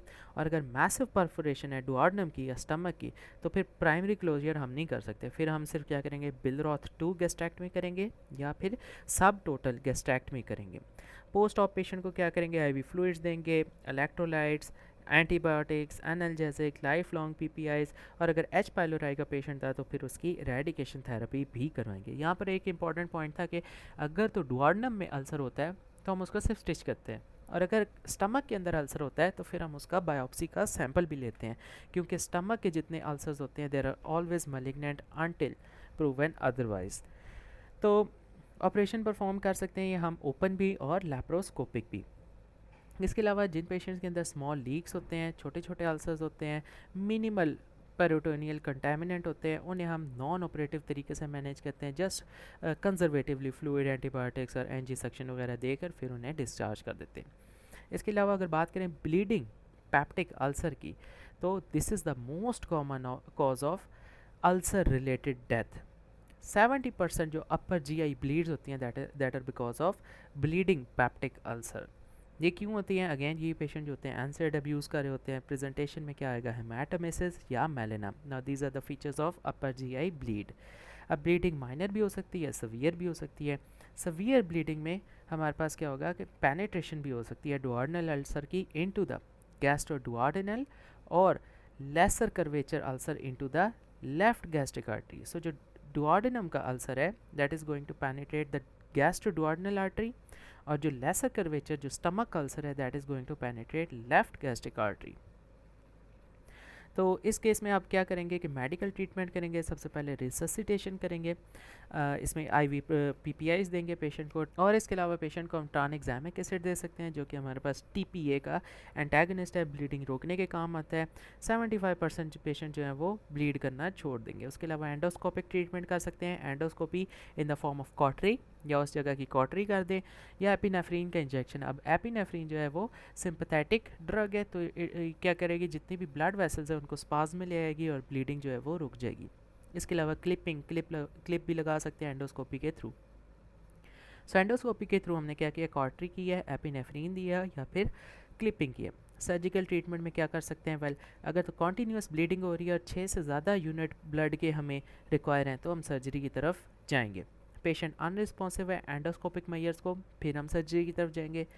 रीब्लीड हो रहा है, 1-2 दफ़ा हमने एंडोस्कोपिक मेजर्स किए हैं, फिर ब्लीड हो रहा है तो हम सर्जरी की तरफ जाएंगे। लैक ऑफ एंडोस्कोपिस्ट, हमारे पास कोई एंडोस्कोप करने वाले ही नहीं है तो हम सर्जरी करेंगे। इस तरह अगर हमें कोई विजिबल स्पर्टिंग वैसल, एक फटी हुई कोई वैसल नज़र आ रही है at the base of ulcer तो फिर हम सर्जरी की तरफ जाएंगे। इसी तरह अगर क्लॉट है at the base of ulcer तो फिर हम सर्जरी की तरफ जाएंगे। हो सकता है क्लॉट कभी भी उखड़ जाए और रीब्लीड हो जाए। तो सर्जरी का एम क्या है, वेल इसके 2 एम है। सबसे पहले ब्लीडिंग साइट को लोकलाइज करना है and then stop the bleeding. अब इसमें क्या होगा, पेशेंट को रिससिटेटेड होना चाहिए, एब्डोमेन को ओपन करेंगे, अपर मिड लाइन इंसिजन देंगे, स्टमक और डुओडेनम को ओपन करेंगे, और जहाँ पे सस्पेक्टेड है साइड ब्लीडिंग वहाँ पर जाएंगे। ब्लीडिंग अब अल्सर में देखेंगे कि वो कौन सी वैसल है जो अल्सर को सप्लाई कर रही है, उसको अंडर रन करेंगे। अल्सर अगर स्टमक में है तो उसकी बायोप्सी लेंगे, डुओडेनम का है तो उसको वैसे ही छोड़ देंगे। इसके अलावा अगर बात करें गैस्ट्रिक आउटलेट ऑब्स्ट्रक्शन की या पाइलोरिक स्टीनोसिस की, अब इसमें होता क्या है कि एक क्रॉनिक अल्सर था जो कि हील हो गया, जब हीलिंग हुई है तो फाइब्रोसिस हुई है, जब फाइब्रोसिस हुई है तो उसने कंट्रैक्ट किया है, जब कंट्रैक्ट किया तो उसका ल्यूमेन जो है नैरो हो गया, जब नैरो हो गया तो पाइलोरिक स्टीनोसिस हो गया। तो जो मोस्ट कॉमन साइट है ऑब्स्ट्रक्शन की, that is the first part of duodenum. Clinical features क्या है, वेल पेशेंट हिस्ट्री देगा कि उसे पैप्टिक एसिड डिजीज़ थी। अब वो कह रहा है कि अब मुझे प्रोजेक्टाइल वॉमिटिंग आ रही है and that is effortless. Bile नहीं है, वॉमिटस चेक करेंगे तो बिलरी वॉमिटस नहीं है, इट मीन्स स्टीनोसिस हुई है और स्टीनोसिस से आगे जा ही नहीं रहा फूड का कंटेंट। उसके अलावा पार्शली डाइजेस्टेड फूड मिलेगा, ठीक है, इवन के डेज बिफोर वॉमिटिंग भी मिल सकता है। इसके अलावा वेट लॉस है, मेटाबॉलिक डीरेंजमेंट्स मिलेंगी और सक्सेशन स्प्लैश मिलेगा। Now this is the feature of intestinal obstruction. उसके अलावा और क्या होगा, क्रॉनिक ऑब्स्ट्रक्शन की वजह से इसका पेट जो है इतना ज़्यादा डायलेट हो जाएगा और पेल्विस तक पहुंच जाएगा, और ये हमें किस तरह नज़र आएगा, ये बेरियम मील के ऊपर नज़र आएगा। ट्रीटमेंट क्या है, पहली बात तो फ्लूइड्स देंगे जिनमें सोडियम होगा, एनजी डालेंगे, उसके अलावा एसिड बेस बैलेंस जो है वो करेक्ट करेंगे। अब डिपेंड करता है अर्ली पाइलोरिक स्टीनोसिस है या सवियर है। अगर तो अर्ली पाइलोरिक स्टीनोसिस है जो कि एडीमा की वजह से है, एडीमा हुआ है, स्टीनोस्ड हो गया है, तो ये खुद ब खुद रिजॉल्व हो जाएगा। जब एडीमा ठीक होगा तो स्टीनोसिस भी ठीक हो जाएगा। और अगर सवियर है तो फिर इसमें हम क्या करेंगे, एंडोस्कोपिक बलून डायलिटेशन करेंगे, एंडोस्कोपी के थ्रू बलून डालेंगे और उसको खोलेंगे, ठीक है। या फिर क्या कर सकते हैं, पायरोप्लास्टी कर सकते हैं, वही पाइलोरस में जो है इंसिजन डालकर उसको दोबारा जोड़ेंगे, या फिर गैस्ट्रोजिजिनोस्टमी। अभी जो पायरोप्लास्टी और गैस्ट्रोजिजिनोस्टमी है ये हमारे पास हैं क्या, these are just draining procedures. Next we have gastric cancer. Now this is the major cause of cancer related death in the worldwide. अब इसका इंसिडेंस जो है सबसे ज़्यादा जापान में है, और प्रोग्नोसिस जो है इसका बहुत ज़्यादा गंदा है, पुअर है, and that is because of late presentation. तो अगर क्लासीफाई करें गैस्ट्रिक कैंसर्स को तो हम अर्ली और एडवांस्ड गैस्ट्रिक कैंसर्स में इसको क्लासीफाई कर सकते हैं। अर्ली गैस्ट्रिक कैंसर्स कौन से हैं, ये वो हैं जिसमें जो लीजन्स होंगे वो सिर्फ म्यूकोजा सब म्यूकोजा में ही होंगे, चाहे लिम्फ नोड हो ना हो। अगर तो लीजन सिर्फ म्यूकोजा और सब म्यूकोजा में, it is early gastric cancer. और जापानीज़ क्लासिफिकेशन के मुताबिक अगर तो प्रोट्रूडिंग है, सुपरफिशियल है, एक्सकवेटेड लीजन है, तो हम इसे कहेंगे this is gastric early gastric cancer. तो अर्ली गैस्ट्रिक कैंसर जो है वो क्योरेबल है, और सर्वाइवल रेट जो है 5 ईयर का वो 90% है। इसके अलावा अगर एडवांस गैस्ट्रिक कार्सिनोमा की बात करें तो ये वो नियोप्लाज्म है जो कि एक्सटेंड करके इनटू द मस्कुलरस प्रोप्रिया, और बोरमैन ने इसको क्लासीफाई किया है डिफरेंट 4 टाइप्स में, type 1, type 2, type 3, type 4। Now जो टाइप 1 है that is protruded, polyploid and well demarcated. इसके 3 फीचर है, प्रोट्रूडेड है, वेल डिमार्केटेड है और पोलीप्लॉइड है। टाइप 2, टाइप 3 और टाइप 4 ये डिप्रेस्ड है। सो अगर टाइप 2 की बात करें तो डिप्रेस्ड अल्सर है लेकिन शार्प मार्जिन हैं। टाइप 3 की बात करें डिप्रेस्ड अल्सर्स हैं लेकिन विदाउट शार्प मार्जिन हैं। और टाइप 4 की बात करें तो ये अल्सर नहीं है, ये सिर्फ डिफ्यूज्ड इन्फिल्ट्रेशन है। So type 1 protruded, polyploid, well demarcated. Type 2 depressed with sharp margin, type 3 depressed without sharp margins, and type 4 they are not ulcers, they are just diffused infiltration. Histopathology की बात करें तो इसमें एडनोकार्सिनोमा भी हो सकता है, लिम्फोमा भी हो सकता है और मैलिग्नेंट गिस्ट भी हो सकते हैं, विच इज़ GIST। अब ये GIST क्या है, this is gastrointestinal stromal tumours, जिसको हम बाद में स्टडी करेंगे। इसके अलावा अगर लॉरेंस की क्लासिफिकेशन देखें तो उसने एडनोकार्सिनोमा को डिवाइड किया इंटेस्टिनल टाइप में और डिफ्यूज टाइप में। इंटेस्टिनल टाइप जो होती है वो मैस बनाती हैं या अल्सर बनाती हैं, and these masses are polyploidal. Diffuse type जो होती हैं वो इन्फिल्ट्रेट करती है डीपली विदाउट फॉर्मिंग मैस, और जो डिफ्यूज टाइप है उसका पुअर प्रोग्नोसिस है।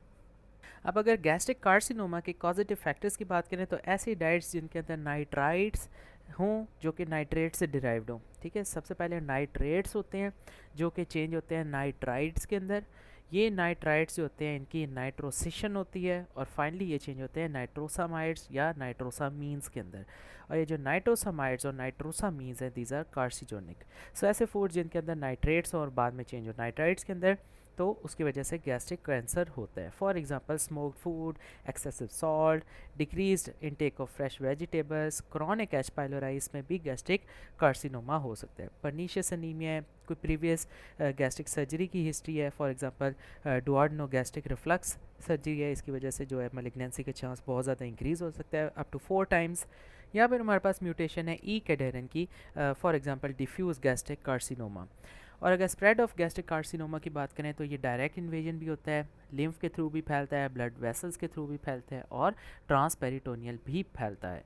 अब अगर डायरेक्ट स्प्रेड की बात करें तो गैस्ट्रिक कैंसर कहाँ कहाँ जा सकता है? पैंक्रियाज, कोलॉन और लिवर में। लिम्फ के थ्रू ये हमारे पास कहाँ तक जा सकता है? स्टमक में जाएगा, स्टमक से सिलिक नोड्स में जाएगा, सिलिक नोड से हमारे पास इंटेस्टाइन्स में जाएगा, लिम्फेटिक ट्रंक में जा सकता है और सिस्टर्ना काइली में जा सकता है। सो 420 लिम्फ नोड जो है वो इन्वॉल्व हो सकते हैं या फिर सिर्फ 4 लिम्फ नोड भी इन्वॉल्व हो सकते हैं। तो अगर तो 4 से ज़्यादा लिम्फ नोड इन्वॉल्व हैं तो प्रोग्नोस्टिक जो है वो बहुत ज़्यादा पुअर है। डिफरेंट लिम्फ नोड के जो ग्रुप्स हैं इन्वॉल्व हो सकते हैं और वेरियस टाइप्स ऑफ लिम्फेडिनोटमीज हो सकती हैं। D1 हो सकती है, D2 हो सकती है, D3 हो सकती है, बाद में देखते हैं है क्या। अब जितना भी लिम्फ है इन सारे एरियाज़ का स्टमक का वो अल्टीमेटली सिलिक नोड्स में जाएगा। सिलिक नोड से ये जाएगा हमारे पास इंटेस्टिनल लिम्फ ट्रंक के अंदर, वहाँ से सिस्टर्ना काइली में जाएगा। सो क्या इसका रूट है? स्टमक से सिलिक नोड्स, सिलिक नोड से इंटेस्टिनल लिम्फ ट्रंक, वहाँ से सिस्टर्ना काइली। अब सर्जिकल इंपॉर्टेंस क्या है लिम्फेटिक ड्रेनेज की, ये देखते हैं। अब होता क्या है कि जब स्टमक कैंसर होता है ना तो एक्सटेंसिव लिम्फेटिक ड्रेनेज होती है वो अफेक्ट होती है, हर तरह के लिम्फ नोड जो हैं वो इन्वॉल्व होते हैं। फॉर एग्जांपल अगर स्प्लीनिक वैसल्स के लिम्फ नोड इन्वॉल्व हो जाए तो इन्हें कैसे डील करेंगे? सबसे पहले स्प्लीन को रिमूव करेंगे, गैस्ट्रोस्प्लीनिक लिगामेंट को रिमूव करेंगे, इलियो रीनल जो स्प्लीन को किडनीज के साथ जोड़ता है लिगामेंट उसको रिमूव करेंगे, बॉडी और टेल पैंक्रियाज को रिमूव करेंगे। और अगर हमारे पास लिम्फ नोड्स इन्वॉल्व हो जाएं गैस्ट्रो एपिप्लॉइक वैसल्स के तो फिर हम क्या करेंगे? ग्रेटर ओमेंटम को रिमूव करेंगे। अगर लिम्फ नोड्स हमारे पास इन्वॉल्व हो जाए एओर्टा और हेड ऑफ पैंक्रियाज के तो ये नॉन रिसेक्टेबल है, इनको डील करना मुश्किल है। हाँ, इसके अलावा कुछ लिम्फेटिक्स जो है वो स्प्रेड हो सकते हैं through the cisterna chyli to the Virchow's node. So cisterna chyli से ये अल्टीमेटली विरकोज नोड पे जाएंगे। विरकोज नोड क्या है? These are left supraclavicular lymph nodes. Stomach cancer जो है वो ब्लड बोन स्प्रेड भी इसका हो सकता है। फॉर एग्जांपल ये कहाँ कहाँ जाएगा? लिवर, लंग्स और बोन्स। अगर तो इसका डायरेक्ट स्प्रेड है तो वो पैंक्रियाज, कोलॉन और लिवर में जाएगा, और अगर ब्लड बोन्स इसका स्प्रेड है तो वो लिवर, लंग्स और बोन्स में जाएगा। इस तरह इसका ट्रांसपेरिटोनियल स्प्रेड भी है। कहाँ पे जा सकता है? पेरी अम्बलाइकल नोड्स में जाएगा जिसे हम सिस्टर मैरी जोसेफ नोड्यूल्स कहेंगे, या फिर ओवरी में जाएगा जिसे हम क्रंकनबर्ग ट्यूमर कहेंगे, या पाउच ऑफ डोगस में जाएगा जिसे हम ब्लमर शेल्फ ट्यूमर कहेंगे। और ये हमें किस तरह मिलेंगे? जब हम डिजिटल रेक्टल एग्जामिनेशन करेंगे तब ये पैल्पेबल होंगे। अब अगर क्लिनिकल फीचर्स की बात करें तो जितने अर्ली गैस्ट्रिक कैंसर्स होते हैं वो एसिम्टोमेटिक होते हैं। एडवांस में हमारे पास ब्लोटिंग, डिस्टेंशन, वॉमिटिंग वगैरह आ जाते हैं। अब जितने भी पेशेंट 45 से बड़े हैं और वो हमारे पास डिस्पेप्सिया के साथ हैं उनकी एंडोस्कोपी करना मस्ट है। और the most common cause of late presentation is the use of H2 receptor antagonist. Patient क्या करता है? जब उसको डिस्पेप्सी होता है तो खुद से एंटीहिस्टामीन खाने लग जाता है, PPIs खाने लग जाता है। तब तक कैंसर तो इनसे डील होना नहीं है, तो कैंसर जो है वो नीचे से अपना काम करता रहता है। जब हालत बिल्कुल बच जाती है तो फिर पेशेंट जो है वो सर्जरी डिपार्टमेंट आता है। So most common cause late presentation की यही है कि पेशेंट खुद से ही H2 रिसेप्टर एंटागनिस्ट खा रहा होता है, PPIs खा रहा होता है। इसके अलावा कोई पैल्पेबल एपिगैस्ट्रिक मास मिल सकता है जो हमें बताया कि डिजीज़ जो है इनक्योरेबल है। इसके अलावा ट्यूमर जो है ब्लीड कर सकता है जिसकी वजह से आयरन डेफिशिएंसी एनीमिया हो सकता है। ट्यूमर परफोरेट कर सकता है जिसकी वजह से पेरोटिनाइटिस हो सकता है। ऑब्स्ट्रक्शन हो सकती है ट्यूमर की वजह से जिसकी वजह से पेशेंट जो है वो डिस्फेजिया, वॉमिटिंग वगैरह के साथ आएगा। फिजिकल साइंस की अगर बात करें तो ये हमारे पास एसोसिएटेड है एडवांस्ड और मेटास्टैटिक डिजीज़ के साथ। अब क्या क्या साइंस है? अगर तो पैल्पेबल एब्डोमिनल मास है एपिगैस्ट्रियम में तो इसका मतलब कैंसर वगैरह है। पैल्पेबल सुप्राक्लेविकुलर नोड्स मिल सकते हैं जिन्हें हम विरकोज नोड कहते हैं। इसके अलावा सिस्टर मैरी जोसेफ नोड्यूल्स मिल सकते हैं which are palpable peri umbilical lymph nodes. उसके अलावा क्रंकनबर्ग ट्यूमर मिल सकता है which is palpable ovarian mass, और ब्लमर शेल्फ ट्यूमर मिल सकता है which is palpable mass on DRE and it is found in pouch of Douglas. उसके अलावा इन्वेस्टिगेशन क्या करें तो सबसे पहले गैस्ट्रोस्कोपी है। अब फाइबर ऑप्टिक गैस्ट्रोस्कोपी जो है वो गोल्ड स्टैंडर्ड है फॉर डायग्नोसिस एंड स्क्रीनिंग। इससे क्या होगा, एग्जैक्ट ट्यूमर की साइट मिल जाएगी, लोकेशन मिल जाएगी, और इसके थ्रू हम बायोप्सी का सैंपल भी ले सकते हैं। और अगर हमारा सस्पिशन जो है वो बहुत ज़्यादा है और हमने बायोप्सी की और वो नेगेटिव आई है, तो पेशेंट को दोबारा एंडोस्कोपी के लिए भेजना है फॉर मोर अग्रेसिव बायोप्सीज, और अप टू 10 डिफरेंट एरिया से हम बायोप्सी जो है वो ले सकते हैं। इसके अलावा एंडोस्कोपिक अल्ट्रासोनोग्राफी, ये क्या है, एंडोस्कोपी के आगे अल्ट्रासाउंड प्रोब लगा देते हैं, दिस इज एंडोस्कोपिक अल्ट्रासोनोग्राफी। ये क्या करती है, it helps to define the limit of spread, ये बताती है कि गैस्ट्रिक कैंसर कितना स्प्रेड कर गया इनटू द वॉल्स, और इसके साथ हम लिम्फ नोड्स की इन्वॉल्वमेंट को भी आइडेंटिफाई करते हैं। सो स्प्रेड और लिम्फ नोड इन्वॉल्वमेंट ये हम देखते हैं एंडोस्कोपिक अल्ट्रासोनोग्राफी के साथ। इसके अलावा सीटी स्कैन एब्डोमेन, पेल्विस और चेस्ट कराएंगे ताकि हम लोकल एक्सटेंट ट्यूमर का देख सकें, नोड्स की इन्वॉल्वमेंट देख सकें, और सिस्टेमिक मेट्स देख सकते हैं, फॉर एग्जांपल इन लिवर और लंग्स। अब सिटी स्कैन का एक और फ़ायदा क्या है कि हम जो ट्रीटमेंट प्लान है उसको अच्छी तरह एवेल्यूएट कर सकते हैं। एमआरआई में इतना कोई ज़्यादा फ़ायदा नहीं है, कोई एडिशनल इन्फॉर्मेशन नहीं मिलती, तो सीटी से ही काम चल जाता है। इसके अलावा पैट स्कैन कर सकते हैं, ये हम प्री ऑपरेटिव करते हैं ताकि हम कैंसर को स्टेज करें।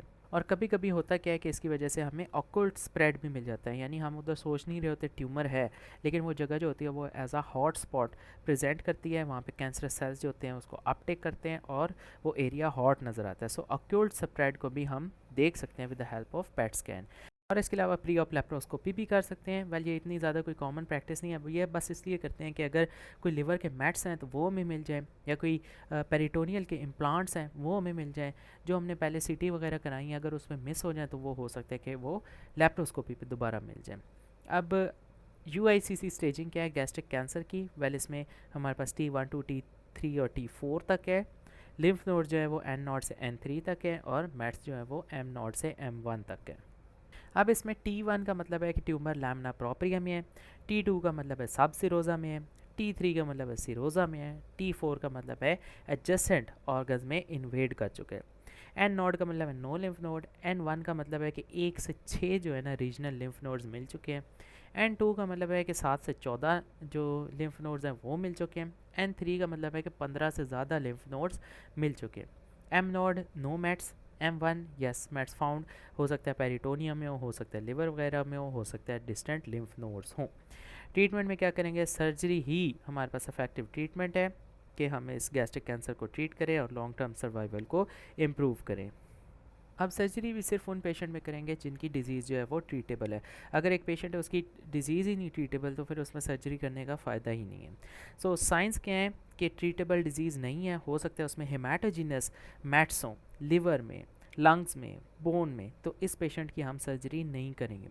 डिस्टेंट पेरिटोनियम इन्वॉल्व हो, इस पेशेंट की हम सर्जरी नहीं करेंगे। या फिर ऐसे स्ट्रक्चर जिनको हम रिमूव नहीं कर सकते वो इन्वॉल्व हो, तो फिर इन पेशेंट में भी हम सर्जरी नहीं कर सकते। इसके अलावा अगर सर्जरी की बात करें तो सर्जरी में सब टोटल गैस्ट्रेक्टमी कर सकते हैं, टोटल गैस्ट्रेक्टमी कर सकते हैं।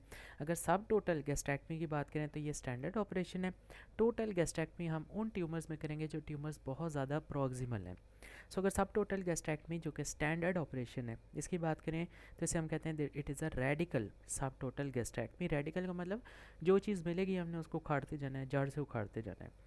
तो सब टोटल गैस्ट्रेक्टमी में हमने करना क्या क्या है, वेल इसमें हमने लाइगेशन और डिवीजन करनी है वेसल्स की, उसके बाद एन ब्लॉक रिसेक्शन कर देनी है स्टमक की। Ligation and division of vessels, इसका मतलब लेफ्ट और राइट जितनी गैस्ट्रिक और एपिप्लॉइक आर्टरीज है उनको हमने लाइगेट करना है, डिवाइड करना है उनके ओरिजिन पे। फिर en bloc resection of distal stomach, मतलब रिसेक्शन तो स्टमक की कर देनी है, साथ एन ब्लॉक जितने लिम्फ नोड्स हैं उन्हें भी ब्लॉक कर देने हैं।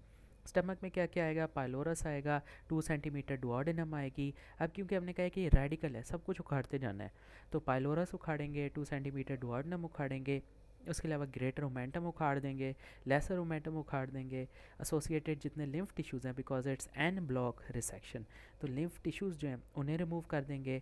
और अगर ट्रांसवर्स कोलोन, स्प्लीन, पैंक्रियाज ये भी इन्वॉल्व है तो इन्हें भी साथ साथ उड़ा देंगे।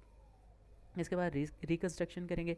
रिकन्स्ट्रक्शन किस तरह कर सकते हैं, या बिलरॉथ 2 कर सकते हैं या गैस्ट्रोजिजिनोस्टमी। अब इनमें जो डिफरेंस है वो क्या है, स्टम्प का। इसके अलावा रुक्स एंड वाई रिकन्स्ट्रक्शन कर सकते हैं, जिसका मतलब कि डुओडेनम और स्टमक के बीच में हम जिजिनम को ठोस देंगे। तो ये ऑपरेशन हम कर सकते हैं लैप्रोस्कोपिकली भी और ओपन भी। इसके अलावा टोटल गैस्ट्रेक्टमी है, ये इन ट्यूमर्स के लिए करेंगे जो ट्यूमर्स बहुत ज़्यादा प्रॉक्सिमल है। तो इसमें हम टोटल गैस्ट्रेक्टमी तो करेंगे, उसके साथ और क्या करेंगे, रुक्स एंड वाई ईसोफेगोजिजिनोस्टमी। अब जब हमने स्टमक ही निकाल दिया, टोटल गैस्ट्रेक्टमी कर दिया, सारा स्टमक निकाल दिया, तो स्टमक के ऊपर क्या थी, ईसोफेगस, और स्टमक के नीचे क्या थी, ड्यूडिनम के बाद जिजिनम। तो हम इसमें क्या करेंगे, ईसोफेगस को फिर ज्यूजिनम के साथ जोड़ देंगे। सो गैस्ट्रैक्टमी विद रुक्स एंड वाई ईसोफेगोजिजिनोस्टमी, ये इसका पूरा नाम है। इसके अलावा अगर लिम्फ नोड्स की रिमूवल की बात करें, लिम्फेडेक्टमी की बात करें, तो इसमें एक्सटेंट देखेंगे लिम्फेडेनोटमीज का, कितने लिम्फ नोड्स हैं। वेल जापानीज सोसाइटी ने हमें बहुत सारे लिम्फ नोड्स दिए हैं।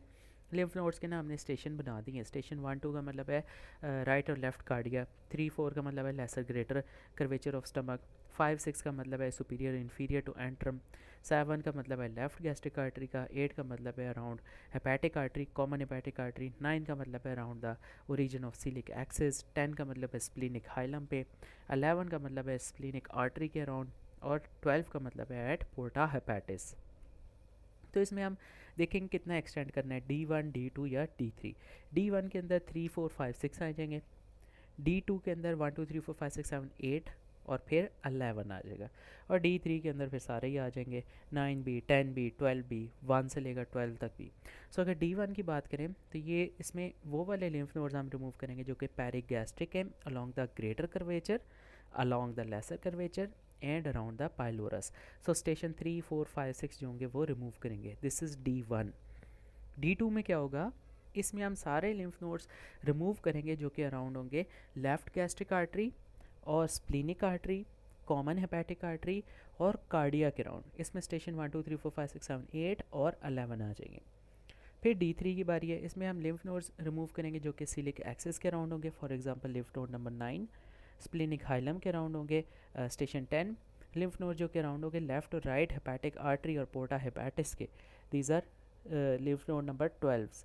उसके अलावा लिम्फ नोड्स होंगे that are behind the head of pancreas, ठीक है, इसमें आ सकता है स्टेशन 1, 2, 3, 4, 5, 6, 7, 8, 9, 10, 11, 12 सारे आ सकते हैं। तो ये हमारे पास कुछ एक्सटेंट है कितने लिम्फ नोड्स हमने रिमूव करने हैं। इसके अलावा अगर टोटल गैस्ट्रैक्टमी की बात करें तो हमने पहली बात है ये उन केसेस में करेंगे जिसमें ट्यूमर जो है वो बहुत ज़्यादा प्रॉक्सिमल है। दूसरी बात ये उन केसेस में करेंगे जहाँ पे स्टमक के 2 या 3 से ज़्यादा सेक्टर जो है वो इन्वॉल्व हैं, स्टमक में एक से ज़्यादा जगह पर नियोप्लाज्म जो है वो डिफ्यूज़ हो गया। या फिर टोटल गैस्ट्रैक्टमी हम तब करेंगे जब हमारे पास डिफ्यूज़ कार्सिनोमा है विच इज़ बोरमैन 4 टाइप, जो हमने पढ़ी थी 4 टाइप्स है। टाइप 1 के अंदर जो होता है वो सिंपली हमारे पास पॉलीप्लॉइड होता है, प्रोट्रूडेड होता है, वेल डिमार्केटेड होता है। टाइप 2 में डिप्रेस्ड अल्सर होता है, शार्प मार्जिन होते हैं। टाइप 3 में डिप्रेस्ड अल्सर होता है विदाउट डेफिनेट मार्जिन होते हैं। और टाइप 4 के अंदर there is no ulceration and diffused infiltration. So ये जो टाइप 4 है इसके अंदर हम टोटल गैस्ट्रैक्टमी करेंगे, और जब हम टोटल गैस्ट्रैक्टमी करेंगे तो साथ साथ ओमेंटम भी उड़ाएंगे। D2 लिम्फेडिनेक्टमी करेंगे। उसके अलावा एडजेसेंट ऑर्गन्स में अगर इनफिल्ट्रेशन है, फॉर एग्जांपल स्प्लीन में, पैंक्रियाज में, ट्रांसवर्स कोलोन में, तो साथ इन्हें भी उड़ाएंगे। गैस्ट्रोइंटेस्टिनल कंटिन्यूटी को ऑब्टेन किस तरह करेंगे, रुक्स एंड वाई ईसोफेगोजिजिनोस्टमी। अब स्टमक से ऊपर ईसोफेगस है और नीचे गया है जिजिनम, तो हम स्टमक को तो रिमूव कर देंगे, बीच वाला हिस्सा रिमूव हो गया, ऊपर और नीचे वाले को ज्वाइन कर देंगे। So oesophagojejunostomy and this is Roux and Y. उसके अलावा पैलिएटिव ट्रीटमेंट की बात करें तो ये इन पेशेंट्स में है जो लेटेस्ट स्टेज पे है, ठीक है, जिनके क्योर करने का कोई फ़ायदा ही नहीं है। सो इसमें सिर्फ हम जो है सिम्टम्स रिलीव करेंगे। इस केस में हम क्या कर सकते हैं, गैस्ट्रोस्टमी कर सकते हैं, गैस्ट्रोजिजिनोस्टमी कर सकते हैं, स्टमक को जिजिनम के साथ जोड़ दिया, या फिर इनऑपरेबल ट्यूमर्स हैं अगर कार्डिया पे तो हम सिंपली स्टंट डाल सकते हैं, इंट्यूबेशन कर सकते हैं, या समटाइम्स हम फीडिंग जिडोनोस्टमी वगैरह भी कर सकते हैं। अब कॉम्प्लिकेशंस क्या, हमने पेशेंट की गैस्ट्रैक्टमी की है, हो सकता है हेमरेज हो जाए, वूंड इन्फेक्शन हो जाए, एनास्टमोसिस जो हमने बनाए हैं इसोफेगो जिजिनोस्टमी, ये सारे एनास्टमोसिस लीक कर जाए, ड्यूडिनल स्टम्प जो बनाया था वो लीक हो जाए, उसके अलावा जिसकी वजह से बिलरी प्रोटीनाइटिस हो जाए, सारा बाइल पेरिटोनियम में चल जाए। न्यूट्रिशनल कॉम्प्लिकेशंस हो सकती है, फॉर एग्जांपल विटामिन B12 की डेफिशिएंसी जिसकी वजह से अनीमिया हो सकता है, मेगालोब्लास्टिक डंपिंग सिंड्रोम हो सकता है, डायरिया हो सकता है, बोन डिजीज़ हो सकती हैं। फॉर एग्जांपल जब हम गैस्ट्रिक सर्जरी करते हैं तो कैल्शियम एब्जॉर्ब नहीं होता, कैल्शियम नहीं एब्जॉर्ब होता तो विटामिन D वाला सारा मैकेनिज्म जो होता है वो बिगड़ जाता है, PTH एक्टिवेट होता है और बोन की रिजॉर्प्शन होती है। इसके अलावा अगर हम अदर ट्रीटमेंट मोडालिटीज़ की बात करें सर्जरी के अलावा गैस्ट्रिक कार्सिनोमा में, तो रेडियोथेरेपी और कीमोथेरेपी। अब जो रेडियोथेरेपी है इसका बड़ा चवल सा लिमिटेड सा रोल है, इसका कोई फ़ायदा नहीं है। हाँ, सिर्फ इतना फ़ायदा है कि जो बोनी पेन्स हो ना मैट्स की वजह से, उसको रिलीव करने के लिए हम रेडियोथेरेपी करेंगे। कीमोथेरेपी हम तब कर सकते हैं जब हम बिफोर सर्जरी कोई ऐसे ट्यूमर्स हैं जो कि इनऑपरेबल हैं, जिनको ऑपरेट नहीं कर सकते, सो हम कीमोथेरेपी करके उन्हें ऑपरेबल बनाएंगे, फिर बाद में उसकी सर्जरी कर देंगे। कौन सा कॉम्बिनेशन यूज़ होता है? 5-फ्लोरोयूरासेल, सिस्प्लाटिनम और एपिरूबिसिन। सो इन तीनों का कॉम्बिनेशन यूज़ होता है। इसके बाद नेक्स्ट आता है गैस्ट्रोइंटेस्टिनल स्ट्रोमल ट्यूमर्स, जिन्हें हम जिस्ट कहते हैं। अब ये क्या है, 1 से 3% सारे ट्यूमर्स जीआई ट्यूमर्स का बनाते हैं, 1 to 3%। ये कहाँ से निकलते हैं? इंटेस्टिनल सेल्स जो होते हैं ना काजल के, आईसीसी, वहाँ से निकलते हैं, और ये नॉर्मली पार्ट होते हैं ऑटोनोमिक नर्वस सिस्टम का। अब ये ना, इनको हम डिफ्रेंशिएट करते हैं लियोमायोमा और लियोसार्कोमा से। लियो का मतलब है कि मसल, सो लियोमायोमा और लियोसार्कोमा तो मसल, स्मूथ मसल्स के टिश्यूज़ है, लेकिन जो काजल सेल्स इंटरस्टिशियल वाले हैं ये ऑटोनोमिक नर्वस सिस्टम के ट्यूमर्स हैं। सो हम इन्हें किस तरह डिफ्रेंशिएट कर सकते हैं? इन्हें हम डिफ्रेंशिएट कर सकते हैं on the basis of actin and desmin. So जो लियोमायोमा और लियोमायोसार्कोमा है, इनके ऊपर एक्टिन और डैस्मिन जो है एक्सप्रेस होगी, because they are from the muscular component, smooth muscle से निकल रहे हैं। लेकिन ये जो हमारे पास किस्ट्स हैं, इनके ऊपर एक्टिन और डैस्मिन एक्सप्रेस नहीं होगी, so they are non epithelium tumours. इसके अलावा इनका अगर प्रोग्नोसिस की बात करें तो डिपेंड करते हैं रियली, ट्यूमर साइज़ क्या है, माइटोटिक काउंट क्या है, मैट्स क्या हैं, ये ट्यूमर होते कहाँ कहाँ हैं? वेल, मोस्ट लाइकली ये सबसे ज़्यादा स्टमक में होंगे, उसके बाद इंटेस्टाइन्स में होंगे, उसके बाद जीआईटी में हो सकते हैं, कोलोन, रेक्टम, ईसोफेगस, मेजेंट्री वगैरह वगैरह। सो ये डिपेंड करता है साइज़ क्या है, मैट्स क्या हैं। तो अगर तो लो ग्रेड लीजन्स हैं, विदाउट मैट्स हैं, तो सिंपल रिसेक्शन कर देंगे। अगर हाई ग्रेड लीजन्स हैं तो फिर सर्वाइवल जो है वो 30% से कम है। For 5 year survival is less than 30%। कोई भी ट्यूमर जो 1 सेंटीमीटर से बड़ा हो, वो हम मलिग्नेंट ही समझते हैं। अब इनको जो है ना ट्रैक करना वो बड़ा मुश्किल है, क्योंकि इनके ऊपर म्यूकोजा चढ़ी हुई होती है, तो फिर ये हमें आसानी से नज़र नहीं आते। जितने भी जिस्ट है ना, ये सारे के सारे एक्सप्रेस करते हैं सीकेट प्रोटो ऑन्कोजीन, और इसी वजह से they are responsible to imatinib. अब ये इमैटिनाइब क्या है? This is tyrosine kinase antagonist. So ये इमैटिनाइब को अच्छी तरह रिस्पॉन्स करते हैं because they express c kit proto oncogene. और जैसा कि हमने बताया कि अन्य हम डिफ्रेंशिएट किस तरह कर सकते हैं लेयोमायोमा और लेयोमायोसार्कोमा से, they do not express actin and desmin. ये सिर्फ जो स्मूथ मसल की ट्यूमर्स हैं लियोमायोमा लियोमायोसार्कोमा, वो ही एक्टिन और डैस्मिन को एक्सप्रेस करेंगे, गिस्ट जो है ये एक्सप्रेस नहीं करेंगे। तो इस तरह हम डिफ्रेंशिएट कर सकते हैं गिस्ट को स्मूथ मसल ट्यूमर्स के साथ। अब मैट्स की बात करें तो मैट्स इनके लिवर्स में जा सकते हैं, पेरिटोनियम में जा सकते हैं, लेकिन लिम्फ नोड से इनके मैट्स फैलना जो है वो बहुत ज़्यादा रेयर है। सो सिर्फ लिवर और पेरिटोनियम में हो सकते हैं। अब ये एंडोस्कोपिकली डायग्नोज करते हैं, और इनको डायग्नोज करना बड़ा मुश्किल है, क्योंकि इनके ऊपर जो म्यूकोजा होती है ना वो चढ़ी होती है, और ऐसा लगता है कि म्यूकोजा नॉर्मल है। तो जब तक ये अल्सरेट ना कर जाए ना, हमें इतना इजीली ये डायग्नोज नहीं होता। एसिम्टोमेटिक भी हो सकते हैं, सिम्टम्स भी कॉज कर सकते हैं, और अगर सिम्टम्स कॉज करेंगे तो same like that of stomach cancer. Treatment क्या है जी? इसकी ट्रीटमेंट सिर्फ सर्जरी है।